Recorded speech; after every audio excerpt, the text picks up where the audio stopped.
Hi guys, welcome to Bini's kitchen. ഞാൻ ഇന്നിവിടെ കുമ്പളങ്ങ മോര് കറി വെക്കാൻ പോവുകയാണ്.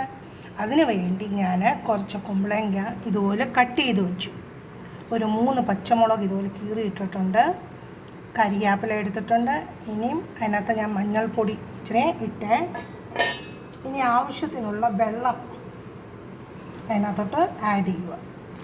എന്നിട്ട് ഇത് നമുക്കൊന്ന് വേവിച്ചിട്ട് വരാമേ.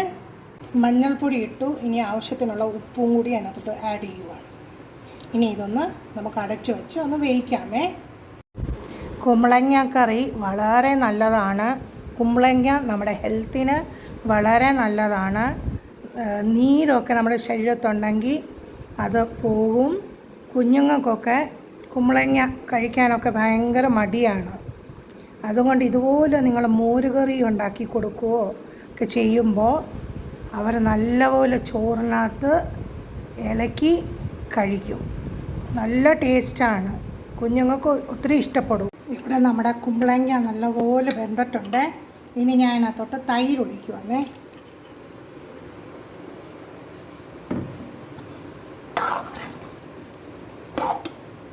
ഇവിടെ ഞാൻ അരപ്പ് റെഡിയാക്കിയിട്ടുണ്ട്. ഇനി അതുകൂടെ ഞാൻ ഈ കുമ്പളങ്ങ കറിക്കകത്തോട്ട് മിക്സ് ചെയ്യുവാണേ. ഞാൻ അരപ്പ് എല്ലാം കൂടി അതിനകത്തോട്ട് ചേർത്ത് ഇനി ഇതിങ്ങനെ ഇളക്കിക്കൊണ്ടിരിക്കുക. കണ്ടിന്യൂസ് ആയിട്ട് ഇങ്ങനെ ഇളക്കണം, അതിലെല്ലാം പിരിഞ്ഞു പോകും.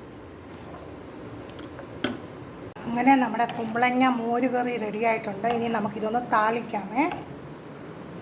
താളിക്കാൻ ഞാൻ ആദ്യം കുറച്ച് ഉലുവ, ഒത്തിരി ഇടല്, കുറച്ച് ഇടാവല്ലേ കഴിക്കും.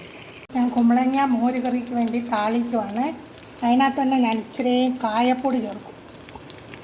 അതൊരു പ്രത്യേക ടേസ്റ്റാണ്.